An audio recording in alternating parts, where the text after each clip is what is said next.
The unveiling of the company of heaven. Every man and every woman is a star.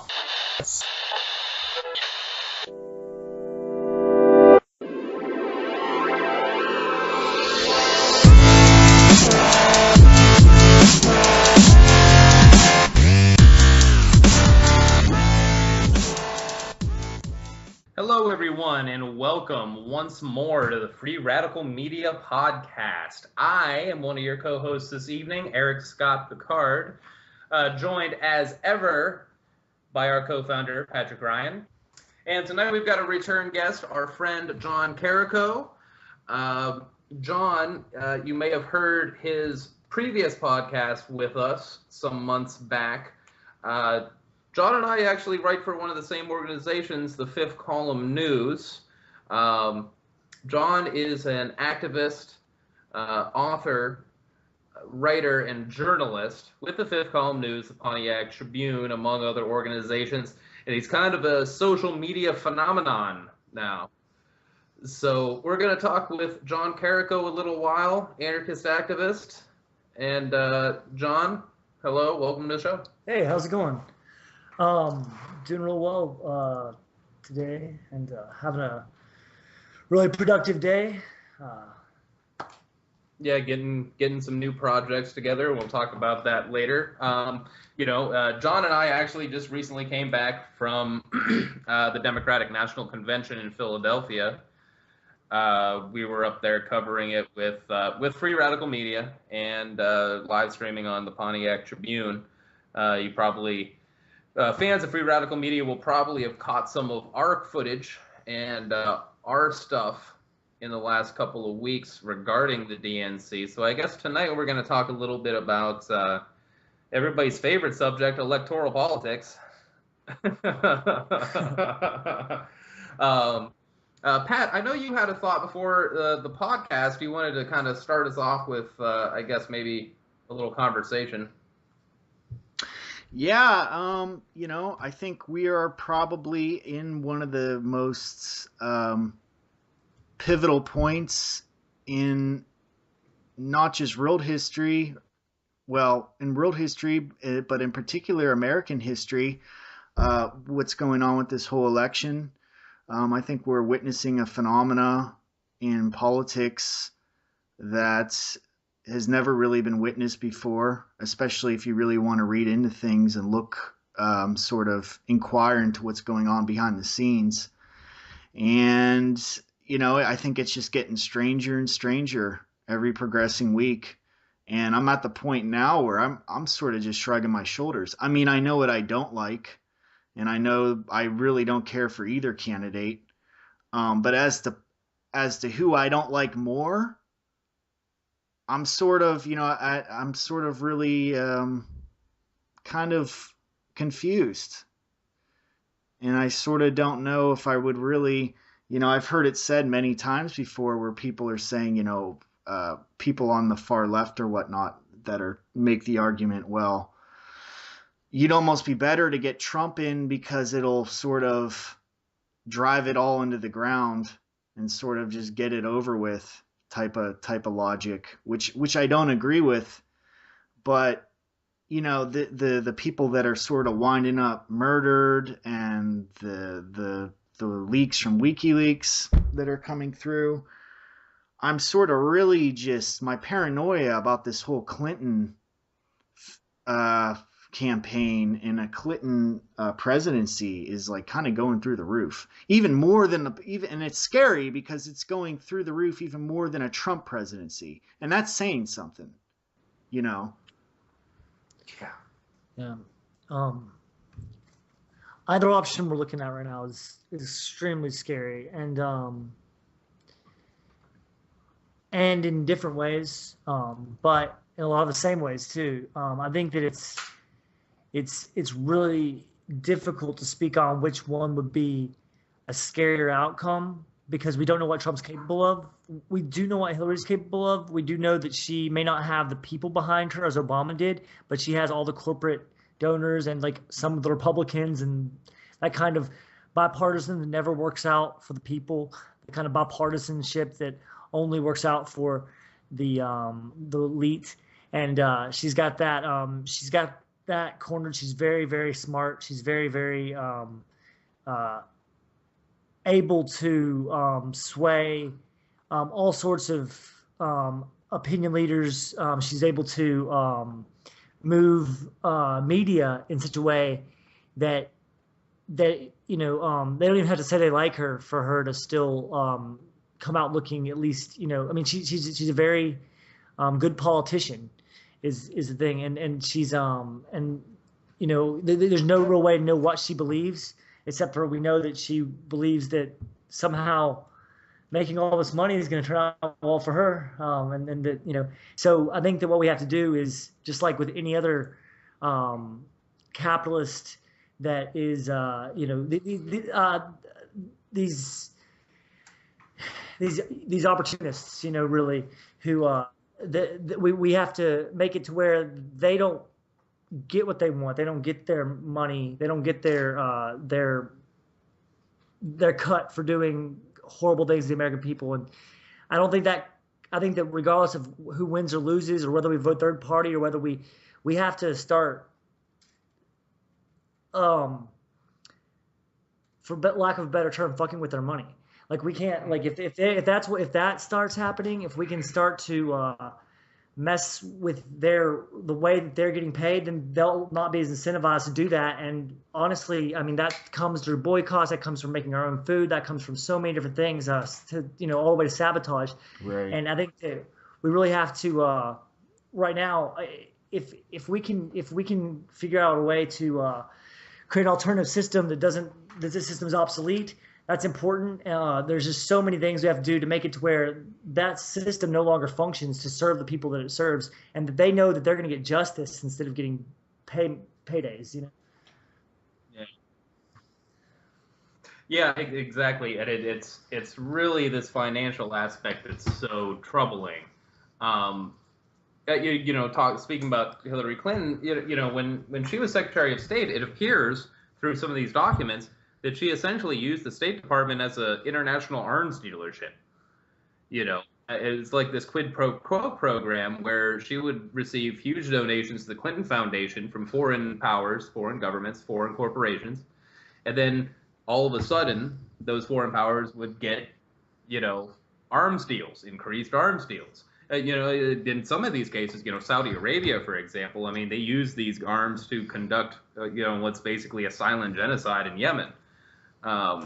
It's pretty terrifying, and it all goes back down to the money. It goes back to that financial, economic aspect. I heard this wonderful quote recently, and it was, it's not about business, and it's not about ideology. It's about business. If you look at Israel and Turkey, for instance, they both give money. They both buy cheap oil from Daesh. Mm-hmm. And the reason they do that isn't because they are particularly interested in starting a caliphate, I don't think. I think it's more that is the cheapest gas. Yep. And so they're going to buy it from, it's a lot of these things, I heard the term hydropoly recently, or is that the word? Mm. Where it's not that these people have the same interests, they just have the same mechanisms to get their interests met. And so that's what Trump and Hillary have in common. And even if Trump's a shill for Hillary or whatever is going on here, I don't know. It's a whole bought out election. People are waking up, and that's what we saw on the streets of the DNC was that people were ready for something different. They didn't know exactly what. They you have people who are just waking in politics because of Bernie Sanders, which is what the political revolution, if nothing else, the political revolution he helped bring about, the Occupy bring about, that's been going on since. Since we've been here, since before we've been here, since there was people who were the diggers and people who were trying to fight for something that was a world where we didn't have to have private interests be able to decide how we performed our everyday functions. And I think that the DNC specifically, right now, people are like, well, how do we get back to something where we're not beholden to these huge powers? How can we get back to something where we were sustainable the way we lived before we started becoming unsustainable? Mm-hmm. And I think near-term human extinction puts kind of a this kind of climate change disaster that's just inevitable, pushes us in such a way that we haven't been pushed in the past to not just be able to figure out how to reform the system slowly over a long period of time, because we may not have that long period of time anymore, and it's becoming ever more scary to think about what future generations have in store for them. And right now, it's important. I mean, Green Party seems like something that's potentially green, not a name, but nominally. But we got to really look into what any of that means ever. And I just it's and even when we're choosing one of the goods that we instead of lesser evils, even if they're trying their best, we have to figure are they going to be able to, even if Jill Stein won the presidency, what would she be able to accomplish? If Bernie Sanders won the presidency, what would he be able to accomplish? And how can we, as fast as possible, dismantle what is creating these ecocidal projects? Yeah, totally agree with you. I mean, I think it's just important to remember that at this point, it's essentially just a runaway train. I mean, politics, trying to elect the right officials in office, in my humble opinion, is just not going to work. I mean, we've done it. We've been doing it for decades on end here, and it's not working. It's not coming up with any tangible solutions. And I think somehow we need to use media in a way to promote regenerative cultural strategies in mass. And there's people that are interested. I mean, we obviously are networked with a lot of those types of people, but I think the important thing is reaching out to people that are sort of stuck in the cultural haze and snapping them out of it and really showing them that it's, that this is a do or die moment. Like, we have to start doing this now. And I think that I've noticed since we talked last, I've honestly noticed when I start having conversations with people about revolutionary ideas, maybe not using those words, but that people are listening more. People aren't shrugging it off. People are really wanting to wanting to come together and build community, come together and figure out a way to defend ourselves from potential catastrophe or potential tyranny. And at the same time, people are interested in figuring out solutions so that we don't have to worry about impediment of conflict resolution, so we can learn how to resolve our conflicts better and better each day by ourselves. People are waking up, and this is a lot to do with Black Lives Matter. Black Lives Matter is one of the most important social movements of all time, and it's amazing. I'm privileged and honored to even be able to communicate with people who are such great activists, to be able to shift the national conversation in such a short period of time from, is this individual guilty enough to be worthy of extrajudicial punishment on the streets, to what are we going to do about systemic police injustice and racism? And that's such a powerful movement. I think that right now people are just waking up and becoming radicalized, becoming ready to enact that kind of radical potential that we haven't seen since, historically, I don't think I've ever seen in my life, obviously, but historically probably since the 1930s, and I mean maybe the 60s, but like it's huge. And I think that the language, of course, we talked about that last time, I think, was the language can change a little bit, but honestly right now, whether you're talking to a poor person from the South whose family is conservative, or you're talking to somebody who's from the middle class and a Democrat, community building and sustainability and food justice, and there's so many issues that we can have in common. And I swear, if Peshmerga and YPG can work together, you know what I'm saying, we can work together, and we don't have to focus on these. We need to focus on electoral politics enough to bridge people over to what we're talking about and to show them how it's a facade if they don't already see that. But at this point, I think that a lot of people are just ready to go and do something different. And if we're providing for people's needs and we're providing for people's, that's what we have to. That's whenever people are gonna start seeing, oh, this other thing is working very well, and we'll start. It's just gonna implode. I think what all three of us kind of feel, and what I know that people intuitively feel, especially, like being in Philadelphia, just the mood of the people on the streets, I realize that people just intuitively know that the situation is dire. We're facing an extraordinarily dire point in our historical evolution as human beings, as our species. This is a crisis point. I think of the madness of this electoral cycle, which it constantly shocks me. The insanity of this current electoral cycle.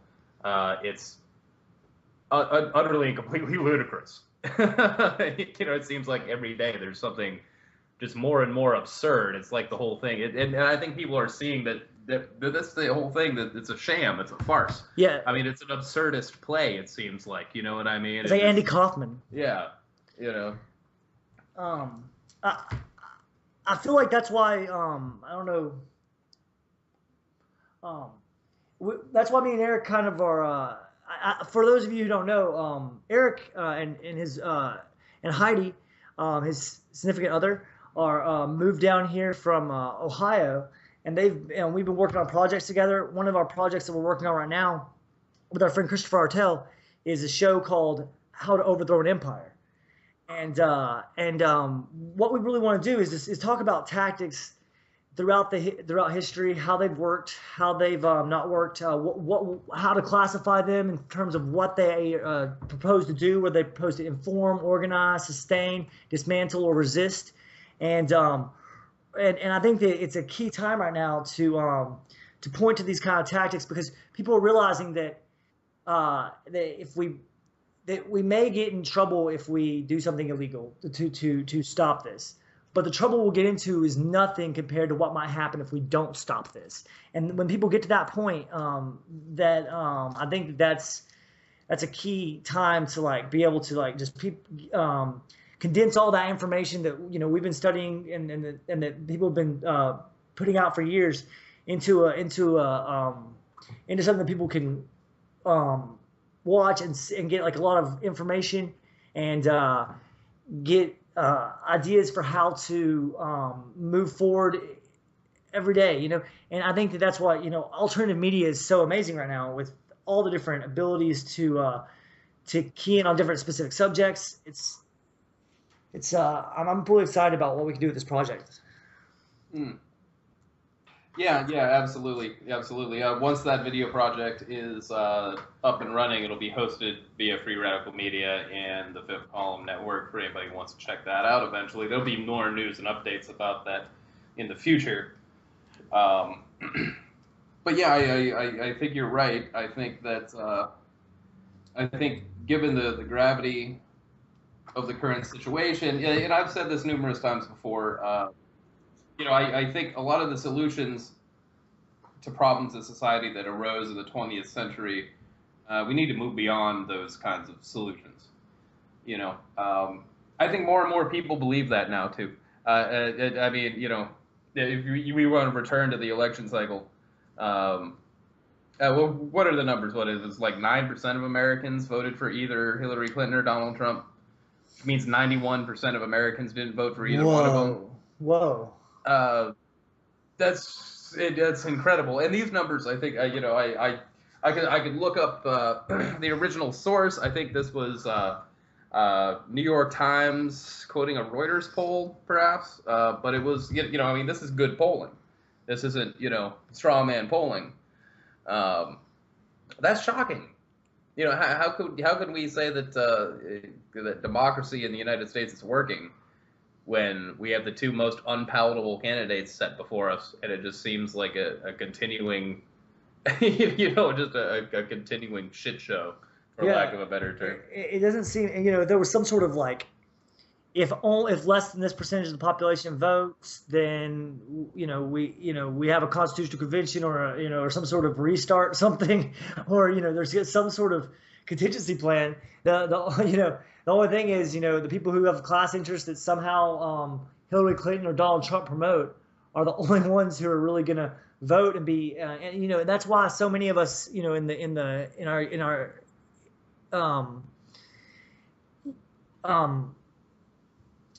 in the younger demographic, we're like, wait, who's voting for Hillary? Because our social circles are not those. It's that's another. I mean, like we have so much distance from the people who consume Fox News, MSNBC, and CNN on a daily basis. It's almost it's strange. It's a strange culture clash right now between people who are on the internet and like reading stuff and following a kind of alternative media. There's subcultures within that, of course, but then there's like the mainstream subculture that once was. I mean, 5 years ago, is just crumbled. Like people are tired of that, and they still follow it somehow. I mean, there's still like people who follow it and know that it's bullshit, but they still follow it because of habit or something. And they'll I have a friend who they'll talk to me about how they're all liars, but then they'll still somehow end up around the idea of, well, we got to vote for Hillary because Trump, and it's or we got to vote for Trump because of Hillary. Either way. It's like they get the fact that it's all messed up, but they still are like, well, there's only the two options that we have out. Right, exactly. They're so hijacked by this established narrative of how we bring about change that they're just not aware of. They're not aware of the fact that there's actual tangible alternatives that doesn't involve politics that they could actually get involved with as soon as tomorrow if they really wanted to. And I think that's the goal. Is to show them that, number one, this whole political thing we're involved with is a farce. It's not. It's even if it did bring about change, the change would happen at too slow of a pace. Like we need solutions that could happen now. So it's like showing these people how they're already empowered and how their decisions could affect things and create a mass rippling effect. Literally within the next week, if they really wanted to, and to show just how much power they really have. Because I think, we tend to think, at least like us three, and I'm speaking for myself here, but a lot of the people I associate with are countercultural, fringe type thinking, alternative type thinking people. But when I really look at people, how they live a day-to-day life and the media they consume, they come home, they watch TV, bullshit TV shows for 5 hours straight. They eat bullshit food. And the list goes on and on. Their news feed on their social media is all a bunch of nonsense. I mean, this is literally what's going into their mind 24/7. They don't actually have very much of this alternative these alternative viewpoints. They're not really exposed to it. So I think really our fundamental goal is to create media that's so enticing, but with the purpose of showing transformation, tangible transformation, things that we can literally do right now. Yeah, I think tangible solution. One thing that really like Facebook throttles a lot of the alternative media, which Crime Think recently wrote a piece called "Deserting the Digital Utopia," and I do think that potentially having a different social media outlet that was specifically for activists that got popular could be something, could be good, and it might have some negative effects because it might take away a lot of people from social media groups that already kind of that can kind of normatize. You get something in your feed whenever you have a new friend who happens to be radical, but it could really get those things promoted maybe without the throttling that Facebook does. But yeah, the new solutions are going to have to be on the ground, like yeah, I love the way you said it, like figuring out things that people can do tomorrow to really get involved. Because Right. for the people who are stuck in, I mean, there's levels to it. There's people who are stuck in the mainstream media. There's people who are stuck in the kind of conspiracy theory, InfoWars stuff. Yeah. There's people who are stuck in the protest movement, where they're just reform movement, where they're interested in politics and they're actually they're really involved. They're doing hard work, productive towards their means work. Yeah. But maybe they're trying to start. They're working at like a startup kind of thing that starts up local businesses. They're not realizing that they're gentrifying. They think that they're helping local businesses start up. They're really invested in that kind of thing. But they know things are messed up, but they think that they can just do. It's this individual action will change things somehow. That my individual decisions will somehow make it to where everything changes. But it is important for us to make individual change in our individual lives. But at the same time, unless we make these systems obsolete by any means necessary, it's going to produce the same petty power imbalances as always. So, but I think that, potlucks, for instance, I think we talked about this maybe last time as well, but that can be something that's like just gets people together. It builds community. Meals, community gardening. Just there's so many things that people can do.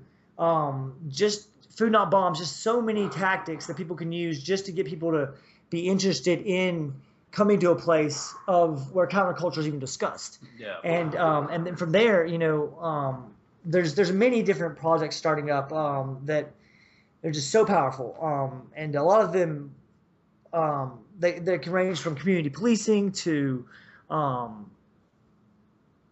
radio shows to it's really anybody can get plugged in, whatever they're passionate about. It's fundamentally about kind of reclaiming our communities and our lives from these gigantic institutions that really don't give a damn about us. Yeah.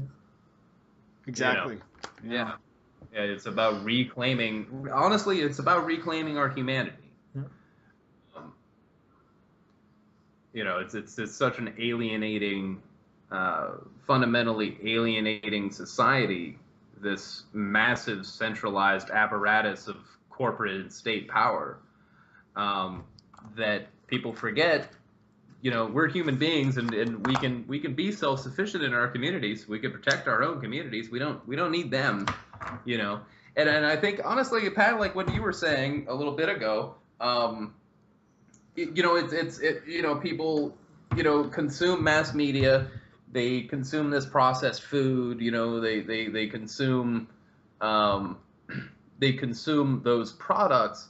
It almost looks, when you step back at it, as if this is like a perfectly constructed cage. Right. This system, you know what I mean? And I think that's what, the aforementioned conspiracy theorist folks often talk about.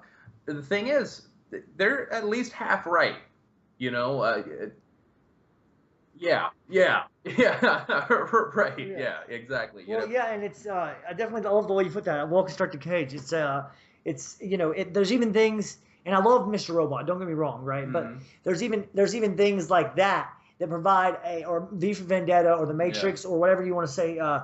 They provide an outlet, a steam release valve. And the way Crime Think really put it well was, they can either be selling you revolution or using revolution to sell their product, or using their product to sell revolution. Yeah. But again, even then, it's up to us. And if we're just mindless consumers of it, and we may get mad, or we may talk about it, but we don't actually engage in figuring out how to form mass movements or community movements, or in some way put our passions towards actual liberation, and doing so, and figuring out ways to get away from. I mean, that honestly, it starts with the post-left critique of work. I think is one of the biggest things, because if we Freddie always Perlman, Bob Black, if we always assume that this puritanical concept that we have to be, that all labor is better than no labor, like I'm not saying we should put our energies towards things. That's the exact opposite of what I'm saying. I'm saying that if our energies are always constructed by what we can use to get these green pieces of paper in order to transfer to these things that make our paychecks feel like they're worth something, based on the culture that we surround ourselves with, then we're just going to continue in the same puzzle, and we have to be able to make it to where people don't have to do those things in order. So that means combining our resources, working together, and allow and not guilting people for not having jobs, not putting people into the same category of something negative because they happen to have money problems, and that's something that happens in interpersonal relationships, and it's hard. It's really hard, but we have to realize that unless we stop putting our labor into that system, then that system's going to keep going. That there's so much that we have to do that we can do if a lot of us stopped worrying about that for a while and really started, like, those of us who can, I mean, obviously there's some people who cannot, and that's not, I'm not trying to put the onus on saying that we should guilt people who do have jobs by any means either. But if we can start putting our labor and doing what we love to do, doing what we do put our labor towards anyway, to our local communities, doing that, we would have less work, first of all. But, I mean, not at first maybe, but over time. But we would also have more productive work that would be less alienating and abstracting from what we're actually doing, because it's for our community, because it's directly going to our community, and it's not being filtered through some huge corporation to get back to us. And that's a good, I think that's a good word to use, abstract. There's nothing about when you plant your own garden and you consume the food that you grew from that garden, there's nothing abstract about that, right? But going to some corporate job for doing one part of a task that doesn't seem too meaningful in the first place in order to enrich someone you've never met, that's loaded with abstractions. Building your own house somewhere, there's nothing abstract about that. You're using parts that you acquired to build a structure in which you and your family are going to live. There's nothing abstract about that. But going to work in a mill somewhere, while it's good, rewarding physical work in a lot of ways, that's loaded with abstractions. You don't know where any of the parts came from. You don't know what they're going to do with them, and they're probably not paying you anywhere near what your actual share of the labor is. And it's abstract. And we got to see each other as comrades, like really see each other as family, if you want to. And that may be a word that's loaded with things for some people, but what I mean is that we're going to take care of each other when we decide to make these huge steps towards our liberation. That we're going to be like the same way that the police have their fraternity camaraderie bullshit. The same way we need to have that shit where we have each other's backs, and we can say fuck the police with a little bit of integrity, as Ramshackle Glory, I believe, says. Because we know that these institutions we don't have to rely on them anymore. And when we can get enough people to be so I mean, it can start with somebody who's passionate and listening to this right now. If you live in an apartment building, going and finding people in your apartment building who will be willing to have a meeting about what's going on in your apartment complex, like what is going on that you have problems with, and then you figure out, well, who do we go to all talk about this? Because one person yelling, "Man, the system's fucking me over and over again," is just really only into a vacuum, honestly. But if you get enough people with you, then not only can you it's the same concept behind unions. If you have enough union dues, you can strike and pay everybody, right? Well, if you have enough people working together, you can meet each other's needs. It's like the 12 loaves and 5 fishes allegory or whatever it was. It's the more people that come together, the more you can share from the little resources that you have. There's this kind of the Zapatistas we learn by doing. The more that we start to do these kind of things, the more that we'll. At first, it may seem really freaking scary to say, like, okay, well, we're all on this floor not going to pay rent this month because this guy hasn't done this thing, or whatever, but if it's all of you versus a few of you, if the worst comes to worst and people do get arrested, that's a lot of people, and they're not going to want to make a scene any more than there already is going to be. The power in numbers and so building numbers is so important and so integral to doing this, and that's hard for people, for instance, who might have social anxiety or something like that. But if you do have that, there's definitely a place for you to put your passion and your power. But it's and you might want to find somebody who you look up to in terms of their ability to be outwardly inspirational, and go to them and say, look, I have these ideas, and we can talk about this, and maybe we can form, help them form consciousness and figure better on one-on-one conversation. There's places for everybody in this revolution. Right now, we need people to stand up and form. The right wing right now has a lot of defense capability, and they already have a lot of land, and they already have a lot of organization. If worse comes to worse, resources. If worse comes to worst, I'm not even talking about the corporate fascist class. I'm talking about the white supremacist right-wing militias that are right there, ready. Whatever. If they, if we have to be just as organized as they are, if we expect the power vacuum that exists afterwards not to sway harshly in their direction. We have to look to people like the YPG and the YPJ. We have to look to people like that, because this is a time where anything can start to flop, and we can end up there's all kinds of stuff right now with China and Russia and worldwide serious stuff that could collapse our entire all sorts of situations right now could collapse our entire economy, could collapse our way of living, and maybe for the better or worse. But regardless, if we want to be able to survive to see the next century, at this point we have to create sustainable communities capable of defense that don't by necessity require the importation of resources. They can obviously, trade is good. I mean, I'm not trying to say that, and I'm not talking about isolationism. I'm saying that the requirement for importation of resources outside of a crisis means that you're going to have to you're not being sustainable with what you have, and we have to start doing that. Otherwise, we're going to require oil transport and all sorts of things for a long time, more than we need to. So it's in practice. We have to figure out networking these communities to say what works and what doesn't work, to allow for the majority not to always dictate what happens, to allow for all competing ideologies. You know what I'm saying? So for instance, if one group says we want to do this and one group votes we want to do this, well, let both groups try that thing. If there's somebody who does something as an individual and that thing is good for the community, we don't need to blame them just because it wasn't democratic.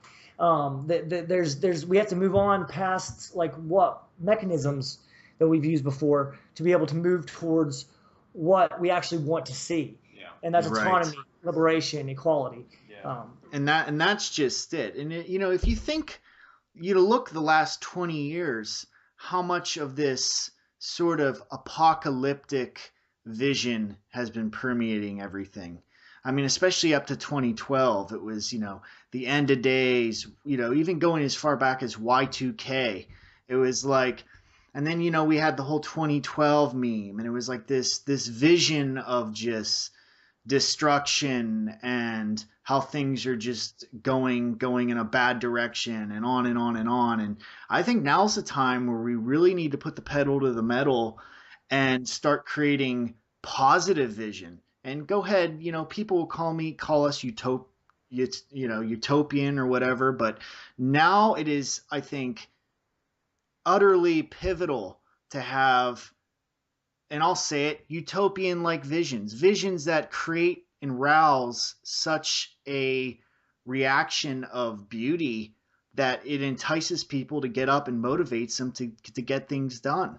Because, if we keep looking at things as, this doom and gloom sort of perspective, I think that's counterproductive at that point. I think people get it. And I think if they don't get it now, people are really going to start getting it within the next couple of years.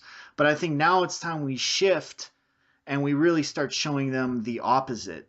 Because when things really get bad, if we don't have that vision to move towards, I think that's when we could really just sort of spin out and, end up God knows where. Charles Eisenstein talks about that a lot. Yeah, exactly. He does. And I'm less interested in, I'm less interested in the end of days than I am in a new beginning. Absolutely. We need to remain positive that we can correct this situation, that we can right our course. And I think that there are a lot of strategies out there and a lot of things that we can do to do that. It's just we need to take that step, and we definitely need to remove ourselves from, the power structure that keeps us all locked into one place, one class, one label. We need to remove that vertical structure of hierarchy that kind of locks us all down into one thing. Right, and that's why the role of the alternative media is so pivotal. And it's funny because the further I get involved with this thing, and the more I see, I'm now it's really starting to dawn on me how critical of a role we're all playing in this. That it may be, and maybe I'm patting myself on the back a little too much, but it may be the role, the alternative media, because the mainstream is certainly doing the opposite of what we need to do. And it's like, if we don't have a new narrative to fall into, then, like I said, who's going to take the reign?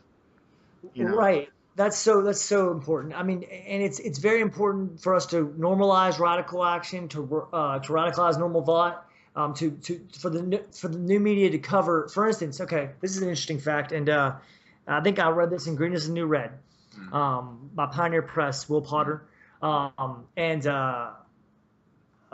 I'm actually the deputy editor for Green is the New Red. I haven't been able to release much yet, but I'm doing that right now. I think that they said that there had been like 6,000 actions of sabotage towards fracking in New Jersey over a period of so many years, natural gas fracking, and and eventually they banned fracking. Yeah. But like none of these events were covered by the mainstream media. None of these, that wasn't in the narrative. That wasn't in but they don't even. So that definitely had an impact. And if we forget the history, what Utah Phillips calls long memory, if we have a long memory, if we understand that throughout history it's taken acts that again fuck with the money of the people who run shit, for lack of a better term, then we're not going to get. They're not going to start listening to us. They're not going to start listening to us. Cardboard doesn't make them listen to us. Marching on their buildings doesn't make it makes the public listen to us to a little bit. But the public it has obviously very little pull on the fulcrum of power at this point. And to build a fulcrum of power of any sort, we're going to have to start taking matters into our own hands by any means necessary at this point. And I think that whatever action happens, we have to start looking at it as how can we, and this may sound propagandish, but how can we spin this towards promoting revolution and in a positive way, of course, having a positive vision of the future to look towards, but always looking to undermine the media, the narrative that the media produces, and also undermine the spectacle itself. I mean, that's this and. There's so many ways to do this, but we have to be able to support each other. We have to know that there's a community there that's going to be able to support us if the state when the time to resist comes. That we have to be able to dismantle these power structures in a very real way and make them obsolete. Talking about the alternative media, especially, leads us back to what we're talking about a little bit before the show. We wanted to talk a little bit about WikiLeaks, I think. So what do we think about? I mean, what do we think about WikiLeaks, and what do we think about Julian Assange? I think it's fucking awesome. Yeah. Yeah. Okay. Yeah. I could. I'll second that. I mean, just the entire concept that we have an independent entity. And as far as I've researched and, following my gut, I think for the most part, WikiLeaks is independent. And having an open source wiki of whistleblowers, I think it's fucking brilliant. I think it is truly revolutionary in every sense of the word. I think that it's some of the best journalism has ever been done. I think it's I think that he deserves more than anybody a Nobel Peace Prize. I think that that the guy should be the guy should be free for sure. I think that what's happened recently with the DNC leaks has changed history. He's done it over and over again.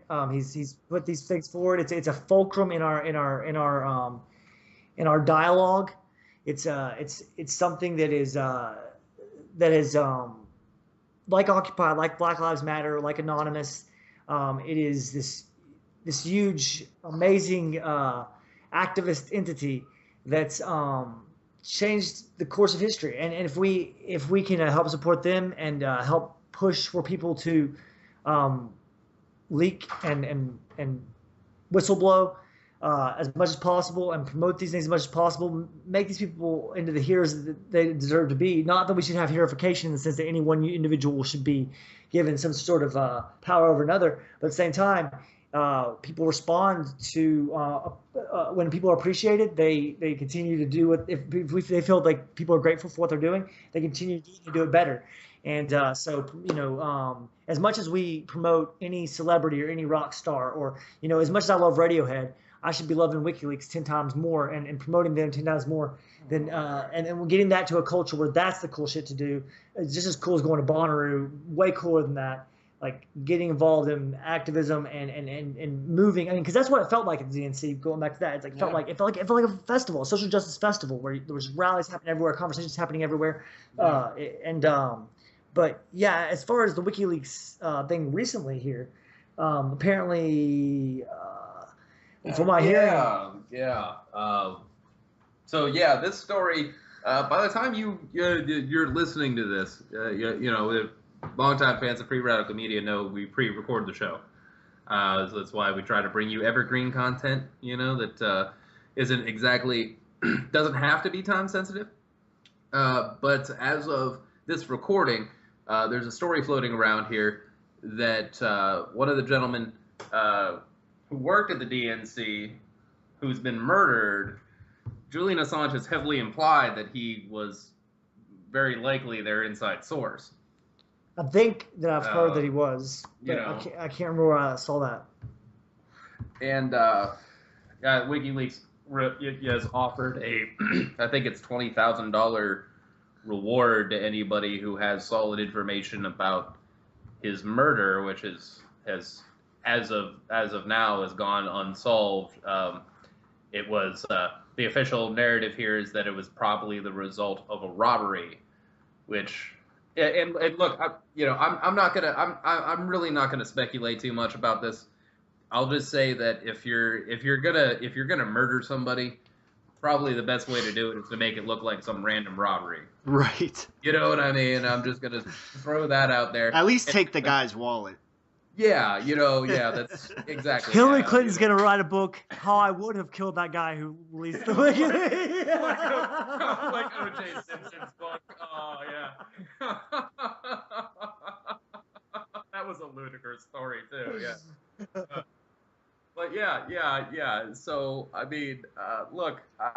And then there's also, the narrative floating around that Julian Assange is some kind of Russian agent trying to disrupt the U.S. election. Look, I think Julian Assange probably is trying to disrupt the U.S. election, but he's only doing so because he's got all this information that by its very nature is trying to be hidden because they're trying to rig an election. Right. It's like the audacity of these people. It's unbelievable. And people are buying that narrative, too.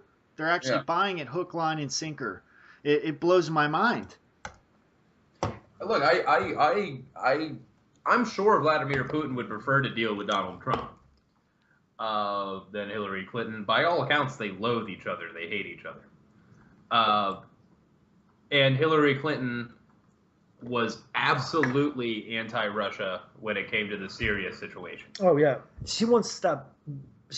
I think that's the Balkan. That whole entire thing is she's got her eye on furthering imperialism, furthering the interest of Goldman Sachs, furthering the interest of probably Western the Saudis, petroleum Qatar, companies, Western petroleum companies.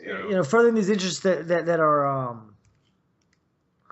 definitely out of line with the ideas that what Russia would want entirely. Yeah. But that doesn't mean that I mean, just because it's again, it goes back to business, not ideology. Yeah. It's they may be working together on the short term for some sort of it's like RT. They run these shows that are great shows, like Abby Martin, Abby Breaking Martin. the Set. Who was arrested at the DNC very briefly. Yeah. Lee Camp, who was at the DNC as well. They play these great shows, but of course they're there to undermine the thoughts of the American establishment for their own purposes. But that doesn't mean we can't use those to our purposes. I mean, it's the game is still going. It's not. And so we just have to be aware that regardless of who wins this election, regardless of who wins a war between Russia and China and America, that we have to that are, and I don't want to use the word ideology as much anymore, but that if we continue an ideology of we're not going to be ruled nor we're going to rule over others, then and we build communities capable of defense, that we will be much better off, and we will be able to move towards a world that we want to see. It's I think the WikiLeaks is, I don't know if they're I don't know if what his ideology is per se. I've read a few of his I've seen a few interviews. I think he's more libertarian, to be honest. Yeah, I think so too. Assange is a little bit tight-lipped about his personal views, which I respect. I mean, he has no, and especially as someone who considers himself to be a journalist, which it's I saw a meme earlier today is the mainstream media is getting mad at WikiLeaks for doing what journalists are supposed to do. Yeah. But yeah, he's a little bit tight-lipped about his personal ideology, which I'm perfectly fine with as long as he just keeps pumping out this information. Yeah. And I agree that the guy, somebody should give this guy a Nobel Peace Prize. I mean, they gave Barack Obama a Nobel Peace Prize for doing absolutely nothing, and then he proceeded to drop bombs on children. Yep. You know what I mean? So, maybe Barack Obama can hand his over to Julian Assange. Well, they may not give him a peace prize, but I'll say this. If he keeps following and doing what he's been doing, he'll be in history books in the future. That's for sure. He already is. He's already in books. I've one of my college textbooks had him in it. Edward Snowden too, on the cover, actually. So I mean, I think honestly, I've had this idea for a little while. I think there should be like an activist awards kind of. I mean, there already is like the Eugene Debs Service Award and stuff like that. If we had like a large scale, not because I think promoting individuals and stuff like that is like the key. It just gets more people interested in working and like doing hard work. Because right, gives them an incentive. Yeah, people. I mean, I see people so oftentimes they'll and I love this shit. They'll like critique somebody's their activism work, and it's like, well, go do it better. Yes, please go do it better because we're working for the same cause. Please go do this better. Please, do it better. That would be awesome. It's a kind of competition that's actually really really good. It's like, oh, you think that way will work better? Dude, definitely try that. Please, let's work together on trying that. Let's do, I would absolutely love it if you could outdo me with this. You know what I mean? It's one thing, Yeah. And then it becomes self-replicating, and it's like a mycelial network. It's just as I said before, this is just absurdist. It's almost like watching a movie. You've got Julian Assange here, who is almost like a stereotypical Bond villain. He's like this is not a PC thing to say, I suppose, but he's like this albino guy sitting in an embassy somewhere, tapping his fingers together, And then you've got Donald Trump like this maniacal, loudmouth, racist, insane person just saying whatever comes out of his mouth. I mean, just today he accidentally, quote unquote, said the word titties instead of cities in a speech. Ludicrous things pop out of his mouth. And then you have Hillary Clinton, who is basically your stereotypical corporate bad guy. Essentially an international arms dealer, and a fixer for the petroleum companies. But the cool thing is, all of us can be the protagonists of this story. All of us can be that, can play that role in taking this down. And I mean, and what better, I mean, like in history, I mean, we have an opportunity right now to take down the largest, most horrendous thing on earth, or go to our demise. Like it's a huge story, and we all need to start taking part in it and seeing it as this amazing thing that we are able to create something new. We have the opportunity now to create something new without any sort of qualms from most people, because it's so screwed up, and we have this opportunity, and maybe the last opportunity that we have, to really move in there and step up and rise up and not give up, you know? Right. We're the heroes. We're not marginal. We're not on the sidelines watching the politicians change the world. We are the ones. We're the heroes. And I think that's the big realization people need to step into, that this is literally probably the most pivotal point in all of human history, and we're on the cusp of it, and we're directly responsible for it. So it's like, how do we want it to end? You know? And I think that is, I mean, at least for me, I think that's been the big realization, that it's almost like a, maybe it's a little bit almost of like a Messiah complex. I don't know. But I think collectively, it's like we are collectively of like have a divine plan here. And, and I think it's beneficial to think about it in an idealistic way like that. Yeah. You know? Yeah, definitely. That's a beautiful way of looking at it. I mean, the allegory. I love liberation theology. That's one of my favorite, allegorical, memetic structures to look at through a lens of, the 77 sided jewel of spirituality. Where you can look at it from different angles and it always looks, different, depending on how light shining on it. But I think that just. Yes, we all are creating this, and I've heard this term used around the transformative culture a lot, like Christ consciousness. Sure, yeah. That we're not being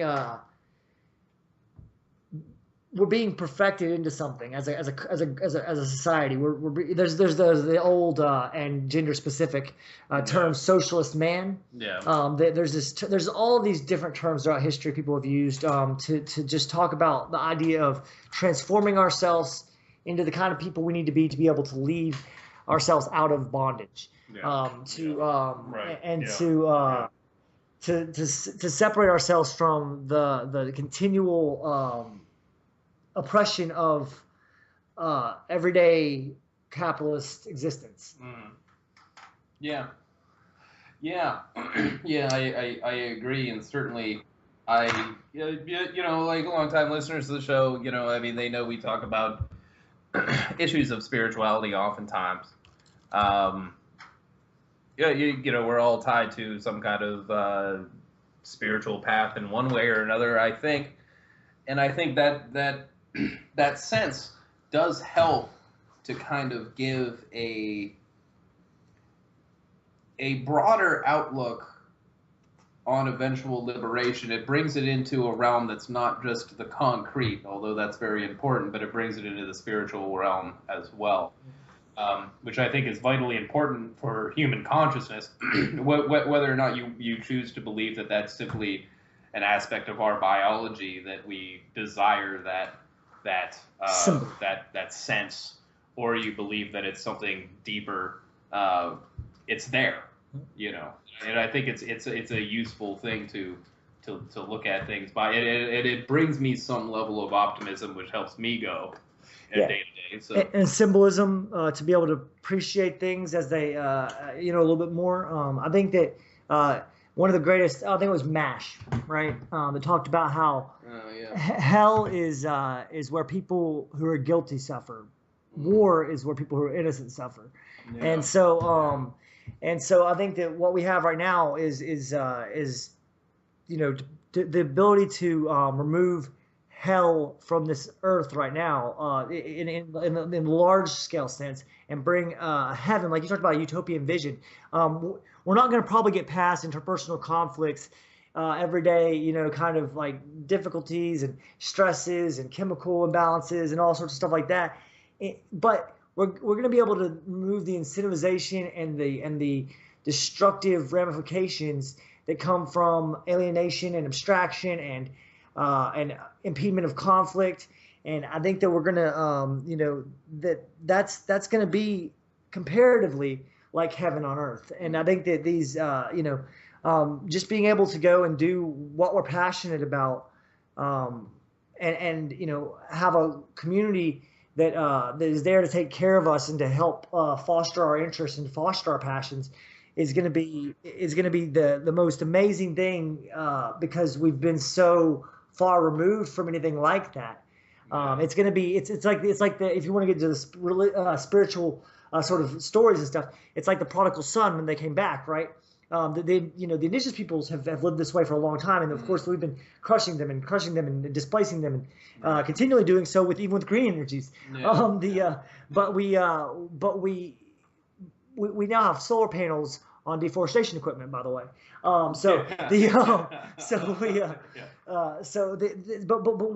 when we get back to that, like when we come back, that older brother complex of like, well, he wasn't here the whole time, when we come back, we're going to feel that. We're going to feel it 10 times more hardcore. This is where this is home, when we go to the rainbow gatherings and we get back. The prodigal son return. And so when people talk about losing their, these people are worried about losing their privileges. They don't say it like that, but they're worried about that shit.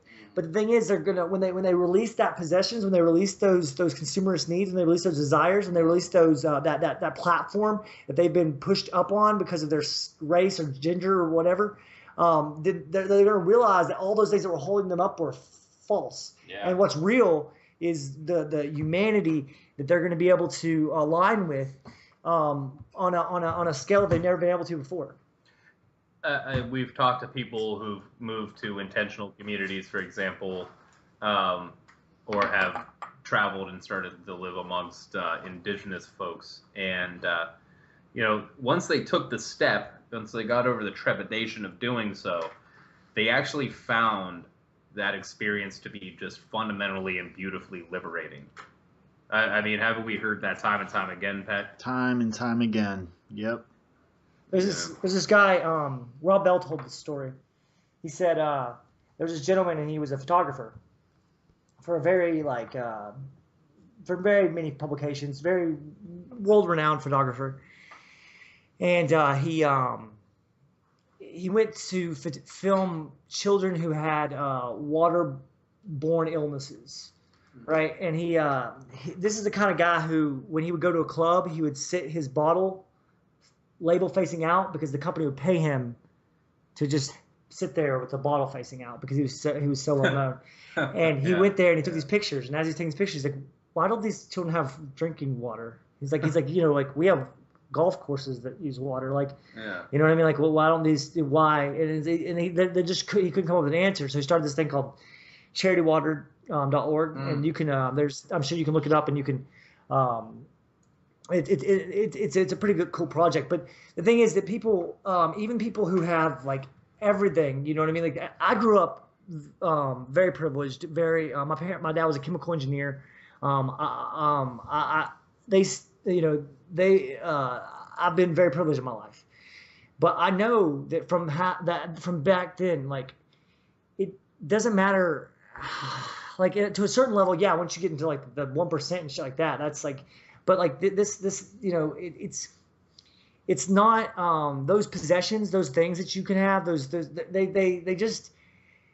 They don't actually give you any kind of sense of any but temporary happiness. There's certain things that we need as far as like food, shelter, water.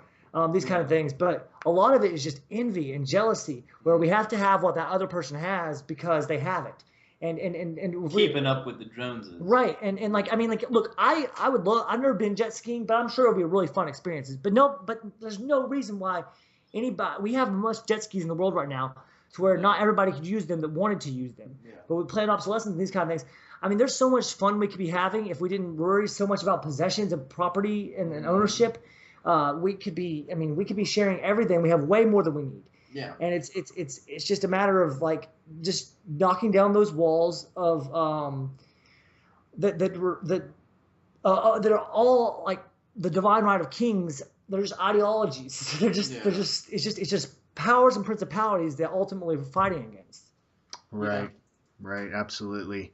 And we've been ingrained since, I mean, it's literally just been burnt into our neurology, this whole mentality of taking.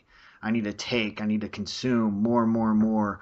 Whereas I think a fulfilling life is completely counter to that. A fulfilling life is, what can I give? What kind of art can I give? How can I give, writing poetry or spreading my ideas or talking to someone or giving someone love? And it's much more fulfilling that way. It's a much more fulfilling, healthy, in my opinion, natural way to live. So it's literally like this whole system we're all enmeshed in has literally distorted and perverted our very essence to its complete opposite. Yeah, I think that's absolutely right. It's there's this great pamphlet, and it's called I Capitalist, and there's this great passage in it. It's by Teresa Smith, and I've read this to my friends out loud. Like it takes about 15 minutes to read. I've read it to several friends, and I can never make it through without like tearing up at some point or another. But one of the key lines in it, and it's just so beautiful. It's like when I was a kid, I used to watch my mother soak things in hot sudsy water and then pick the price tags off with her fingernails. But I know I cannot soak my soul in that water, for if I cleanse myself of all marks of cost, nothing would be left. Because capitalism is not some abstract thing. It is deeply personal. It creates the channels through which care reaches us, or doesn't reach each of us. And that care transforms us into who we are. I'm a hairless mammal. I'm completely dependent upon my society for my biological survival. But under capitalism, my very existence is denied to me if I don't in some way interact with money. It is simply a matter of choosing whether I want money to take my work life or whether I want it to take my friendships. I think that that goes back to the idea that we have to develop such strong comradeship that it's beyond interpersonal conflict, that we know we're going to have interpersonal conflict, that we know we're going to have stressful days, that we know we're going to have hard times. And that's not trying to say we need to put up with abuse by any means. That's not at all what I'm saying. But that we need to learn how to reconcile and to communicate and to resolve our conflicts, and that's just as much as important part as learning how to shoot. I mean, like it's we have to be able to do all of these things to be able to actually build the society we want to build. I mean, we learned obviously from many different revolutionary scenarios. Che Guevara, for instance, the building agrarian societies, while very, very, very, very, very, very pivotal and very, very, very important, isn't enough. We have to build also communities capable of defense.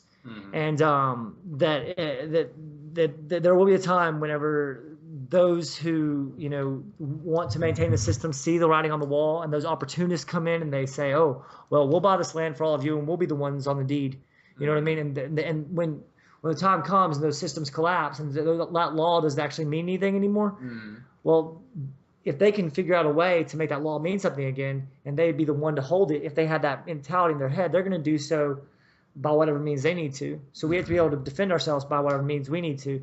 And, that happens differently. Catalonia, it kind of just happened by proxy. Oftentimes the capitalist landowner, they'd be like, well, you're not going to be able to hire anybody to work your land, so you can work as much as you want to, but we're going to, take what you don't work, And then eventually they would just be like, well, might as well not live in this big, huge house by myself and not be able to get any trade with anybody or do anything like that. So might as well go with it. Yeah. I mean, but there's gonna be times when we have to stand up and defend ourselves against the system. And I think that the big part's going to be getting past our sectarianism, and that's going to be because once we get past our sectarianism, any kind of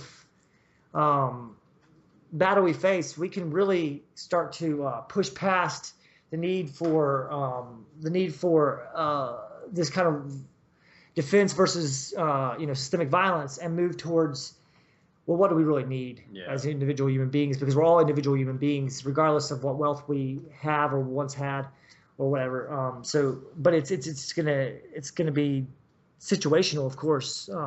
I think I think in the end, and let me know what you two think about this, is that our relationships, our interpersonal relationships in our communities need to be and must be more important than our relationships with the state, with the law, with our ideologies, with our ideas, or within our economic system, or even our cultures. Our interpersonal relationships in our communities need to be more vital and vibrant than our relationships with those abstract concepts. Yeah, and I think that's one thing I wanted to talk about. We were talking about this earlier, and I just want to touch on this briefly, but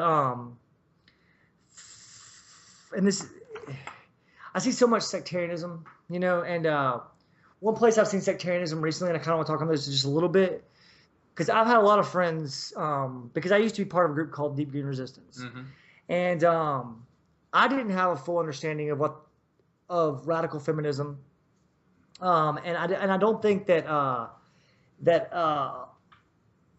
because I really wanted to be, and I really am, and I hope I am, a strong trans gender advocate and an ally, and I believe that people should be able to have that it shouldn't be a class, it shouldn't be only those who have a certain class privilege should be able to pass. I think that people who are in jail should be able to get the hormones they want to get. I believe that I believe that all of those things. I believe that people should be able to be whoever they want to be and present themselves however they want to. Now, just like being a vegetarian, for instance, that doesn't necessarily mean that because I'm a vegetarian, that factory farming has stopped. I think that just because, and I don't think that that's every vegetarian's desire. I don't think that trans people necessarily have a political desire. We can see that Bruce Jenner, Caitlyn Jenner, is obviously doesn't have the same politics as those of us who oftentimes promote LGBT rights. Yeah. But they have every right to be able to express themselves how they want to. Now, at the same time, I think that what DGR talks about, for instance, is that gender has a hierarchy. That males are always on top of that hierarchy, and that doesn't necessarily mean just because you might be pro any given identity issue doesn't mean that you're actually working towards stopping the problems that actually marginalize people. And that while the problems that trans people face are extremely huge, and we need to be fighting right alongside them in intersectional causes, that doesn't mean they're the exact same as those that people who were born women face. They don't have the exact same. So it's the same thing with women of color. They don't have the exact same intersectionality as women of. And I think that there's a dialogue there. The thing is that there's been death threats from one side. There's been I have seen transphobia from radical feminists who are transphobic. I've seen both sides of these kind of things, and it's I would love to see some open dialogue. Now, as a cis male, I don't purport to say that I want to say how any marginalized group should, and these are both marginalized groups, should. But I would love to see some sort of common dialogue between these two groups, and I think that because oftentimes I think it's a matter of not actually knowing what the ideology is. But they have a great critique of gender, and I think that if we could, but they're treated like fascists. They're treated like they're and I'm not going to excuse every single thing that I've ever seen a DGR person or a person who's considered self radical feminist rights. I've seen a lot of things that I do not agree with straight up, and I think it's probably trans antagonistic, if not transphobic. At the same time, I think there's been death threats from trans activists, but I'm not going to say all trans activists are what I'm saying. So it's if there could be a constructive dialogue there. I think there's a lot that, and I'm just using this as an example of like how we can work together despite the fact that we may have certain disagreements on oftentimes semantic issues, like being called a cis woman or a cis man. That I can understand why somebody wouldn't want to say, well, I'm a woman. Well, I'm a woman. I don't need to have this in front of me. But for semantic reasons, it makes sense in a conversation to say cis woman oftentimes, just to be able to understand what you differentiate. And I think that people take that. Again, like if somebody's marginalized and they feel like they're being marginalized by that term, I can sympathize with that. But not because I've been marginalized in that regard, but because intersectionality, I understand what it's like to be marginalized in a way, like for us to be called a conspiracy theorist when you're an activist. You know, so there's, I have friends and comrades who are on both sides of that, and I think that it's one of those issues on the left where we can't get to what the root of what people are saying is actually is, because we're so worried about like just attacking each other a lot of times. And what do you think about that, Eric? Yeah. Largely I agree, and certainly I see a problem on the. Yeah, I see a problem, especially with leftist activists who can be just as ideological as anybody else. Honestly, I hate to see, oftentimes, especially, I hate to see activists reject intersectionality theories, because I think it's pretty vital to looking at oppression as a structure, right? But that's activist language, all right? So fundamentally, what I'll say about all of that, not using activist language, is that I believe that people in oppressed groups need to fundamentally come together to resist the sources of our oppression. And all of those differences in the end don't matter. And in the end, I'm sure I'll hear something about this, but in the end, all of our identity politics don't particularly matter in the grand scheme until we get rid of structural state and corporate oppression. We can sort those things out as we go along. We could do a whole lot better interacting with each other. Mm-hmm. We could do a ton better. But I think the focus needs to be on getting rid of the systemic structural oppression and engaging with the people in our communities on an individual basis to kind of heal the divides that are caused by identity politics and self-identification or group identification. Mm-hmm. And that also spreads to, like, for instance, if a person who is Muslim decided to stand up in a proletariat revolutionary strategy, I swear to God, the mainstream media would just cover it as a Muslim person enacting violence. They wouldn't even cover the root cause of it. That's this grouping mentality. We have to group people based on their ideology, and it's kind of kicked back on us, like. Not based on their ideology, based on their whatever specific classification. That very much, it's important to be able to say I identify as this particular thing, and I deserve rights to be able to identify as this particular thing. It's a bit different to say when the mainstream media uses that back at us, like saying, well, you identify as this thing, that means you're like all these other people in this group, and it's kind of a, we're all in this together, And, exactly, yeah, we're all in this together, fundamentally, and it's especially when we're engaging with the majority of people, it's frustrating about especially I encourage anybody not to just engage in activist circles, okay? The majority of people out there don't give a fuck what the term deplatforming means.